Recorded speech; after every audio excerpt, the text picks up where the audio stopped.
Hello and welcome to Sports Vehicle Performance, and today we're with our Yaris GR and we're going to be going through the process of Lanoguarding, why to do it and all the benefits of it. Let's go and have a look. Well, this is the kit we've gone for. This is the Lanoguard rust protection. This is just the basic underbody seal. We've got 2 litres of this, which is apparently just more than enough for especially this size car, which is the Yaris. This is the better rust protection. So this is more for like a more prominent areas where you'll find a lot of rust, so sharp edges, cracks and crevices, sort of areas where you can't really get to that well, but where salt and water can hide itself away and stuff like that. We've got the brush for that too, and this is also the injector kit. So we've got the nozzle, the pipes, and I believe this is the extension hose to help you get to hidden away places. So, you know, if you've got some grommets covering up some places in your sills and stuff like that, this could be really, really useful. And of course, the instruction booklet, which is again, really helpful. Would always recommend reading through bits like this. So yeah, but now we're gonna go through just some of the benefits and why we Lanoguard our cars. Lanoguarding is an excellent choice for car protection, offering a range of benefits that help extend the lifespan of your vehicle. The rust-proofing solution creates a durable, water-resistant layer that shields your car from harsh weather conditions, road salt and moisture, which can lead to rust and corrosion over time. By Lanoguarding your car, you're essentially providing an extra barrier against the elements, keeping the underside of your vehicle and other vulnerable areas safe from damage. This added protection not only preserves the structural integrity of your vehicle, but also helps maintain its value, ensuring it stays in better condition for years to come. One more thing to mention, if you'd like to move on to us cleaning the vehicle and preparing it, please skip to this time here. And if you want to see us actually applying the Lanoguard, go ahead and skip to this time. So now we've gone through some of the benefits. The next step is to go ahead and take off the front and the rear bumper. So we're going to go ahead and show you how to do that now. Well, the first step is to go ahead and pop the bonnet, which is located just here in the Yaris GR in the driver's side footwell in the top corner.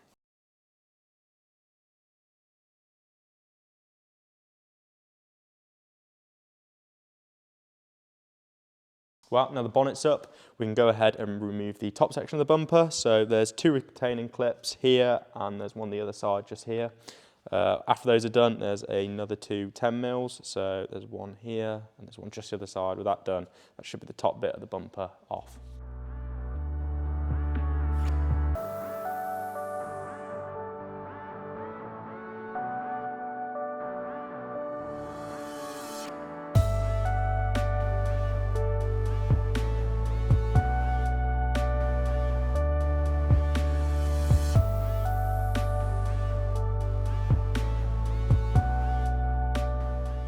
Just a few things to mention is there's always going to be a few plugs and stuff found in your front bumper, so just don't forget to unplug them. You don't want to damage any wires. There's one here which goes to, I believe, the radar sensor, which is clipped in here. Should very easily just pull out, hopefully. Won't go now. There we go. Well, so now the top bit of the bumper's done. We've got to send it up. There's a few more bolts underneath, so we'll show you where those are.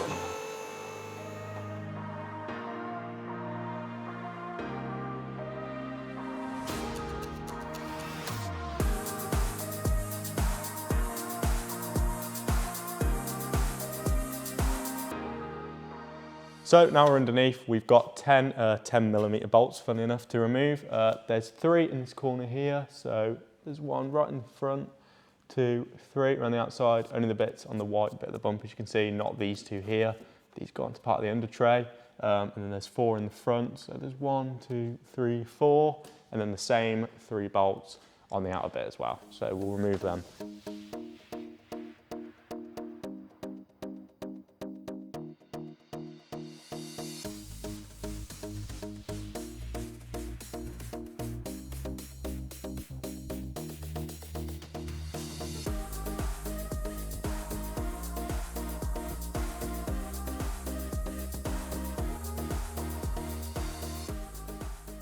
Next step is to remove these 2 push rivets. You can see them here and here. And then behind this arch liner, there's a small 10mm bolt, which should be the last thing that's holding the bumper on, and then we can hopefully remove it.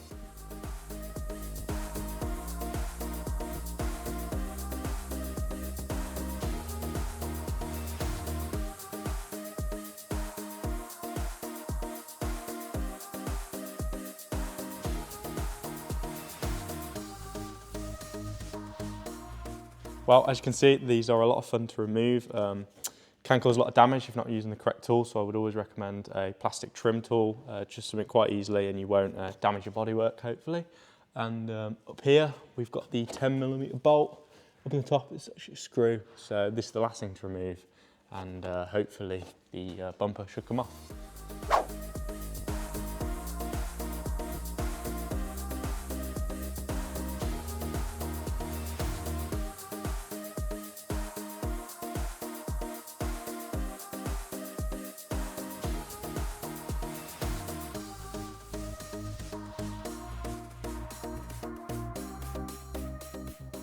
Well, with that done, we can now go ahead and remove this section of the bumper. So it's quite difficult, but if you pull out part of it, and if you come right in close, there's a little black clip here. Now this is where you need a plastic trim tool.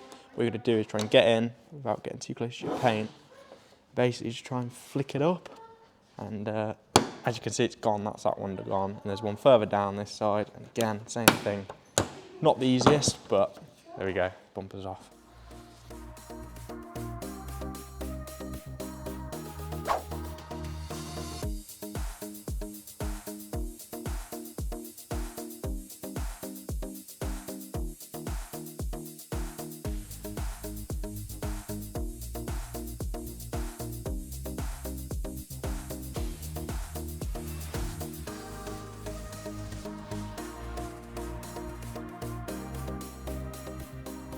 Next up is the rear bumper. So to remove this, we're going to start off with these two T30 bolts in the back bit, and then we're going to move on to the arch liners and get them out.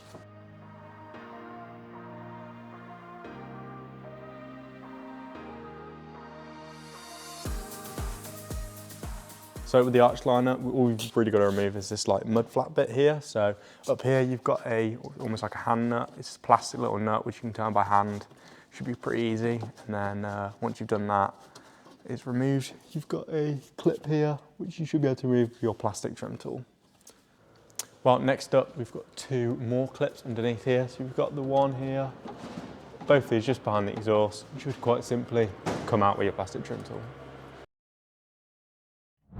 Well, now we've finished underneath as well, and also with your mud flap off, we should be able to go ahead and pull it out just like the front here. So just if I can do it here and demonstrate it, as you can see, pretty much has already gone by itself, which is even better. So now we're going to do the same on the other side.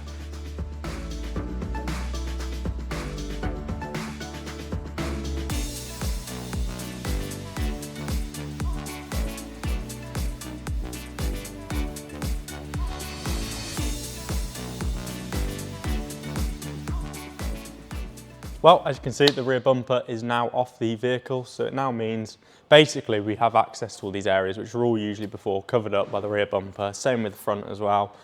So all these areas tend to get quite unprotected, especially on Japanese cars and maybe older vehicles as well. So always a good thing to maybe take off extra pieces around the vehicle so you can access all these crevices and bits, you know, holes here, holes there, and bits like that, all these mounting points as well. But the next step, we're going to be going ahead and just removing the arch liners quickly before taking it outside and jet washed underneath. The reason we'll be jet washing is to clean off all the dirt and grime buildup from road use, and also potentially any salt left over from maybe winter as well, as you don't want that underneath your Lanoguard, as that will just almost do the complete opposite of what you want it to protect. So yeah, we'll get on with that now and we'll join you in a minute.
So there we have it, all the bumpers, front and rear, all the arch liners along with the undertrays have all been removed from the vehicle, and this is exactly what you need to do on your own, whether it's a classic car, newer car, or even a Yaris GR, sorry.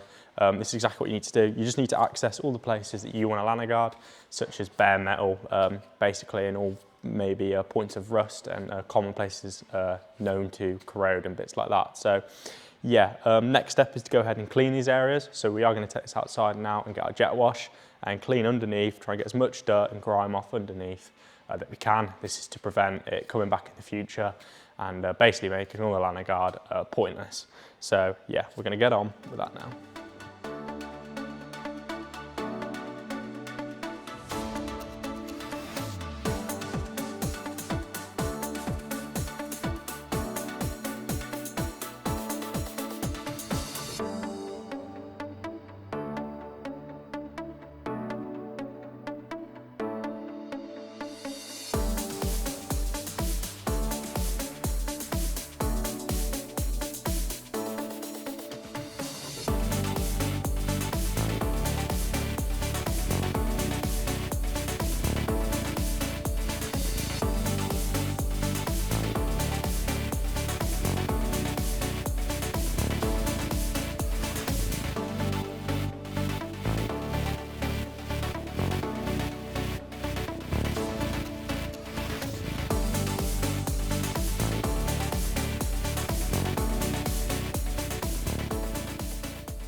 Well, as you can see, we've just gotten it inside now, back on the ramp, all ready to go. So we've just finished jet washing, as you would have seen. Just wanted to go through a few things, including that. So, for example, you may be doing this a slightly different way. You might not have gone as far as us, such as like undertrays and arch line and stuff like that. That's perfectly fine. That's always an option. We're just trying to get the most coverage as possible. There's many different ways of doing this.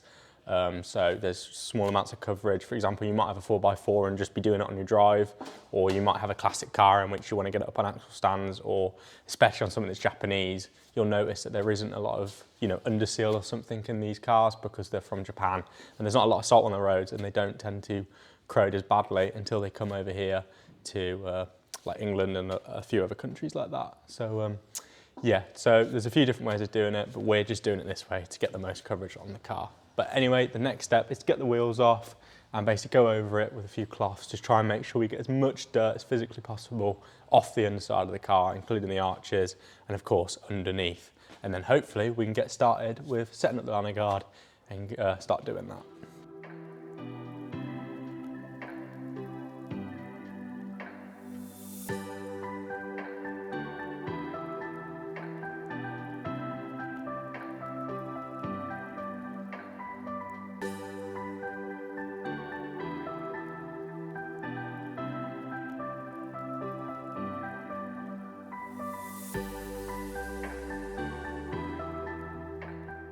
Well, with that all done now, we're going to go ahead and show you how to use the Lanoguard stuff that we've got. So to start off with, this is the main protection. This is what you'll be using the most. So to use this, you need the injector kit, which is here. So if we unravel it quickly, what you do is basically pull this little bit down, and this will screw just on top of this. So you place it inside and screw that down just like a lid. So it should work just like that. Make sure it's nice and tight, but not over tight. Obviously, you don't want to break this cap. It won't be very good. And then what you do is take the other end and you screw this. Make sure this goes in there, because otherwise it won't work. And then what you do is push it up nice and tight. Same again, pull it up.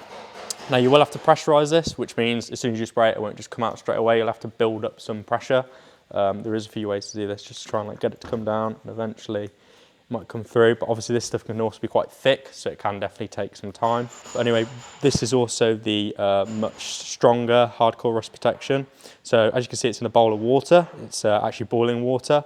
This is to allow this, if we open it up and see if it's actually changed, which it hasn't. Basically this needs to be more like a liquid, because at the minute, as you can see, it's really solid. And you were actually meant to brush this on, and at the minute we won't be able to brush this on as it is.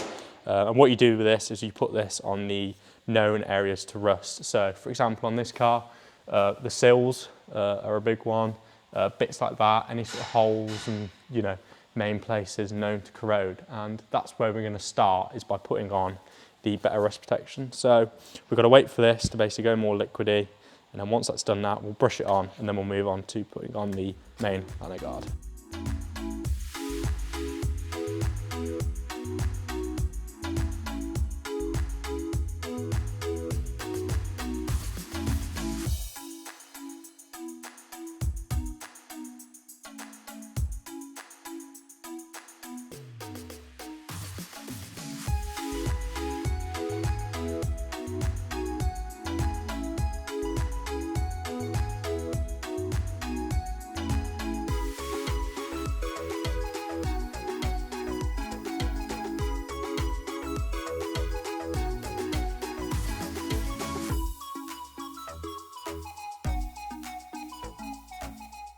Well, there we have it. All the Lanoguard is now applied.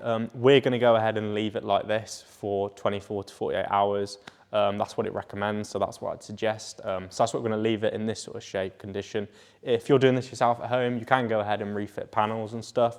They do say that it will be all right. Just maybe be careful. If you can afford to leave it at home to dry, I would definitely recommend it. But also a few things to mention is just be careful around brakes and maybe the exhaust as well. This stuff can dry quite slippery, so the last thing you want is it on your brakes. So just be very careful, and exhaust as well. You don't want fumes coming off this when you're driving along. They will stay there for quite a while. So yeah, but if you've got any tips and tricks, don't forget to leave them in the comments below. Let us know if you've done this job before, maybe help out other people that we didn't mention. But other than that, don't forget to like, subscribe and comment, and we'll see you guys in the next one. Goodbye.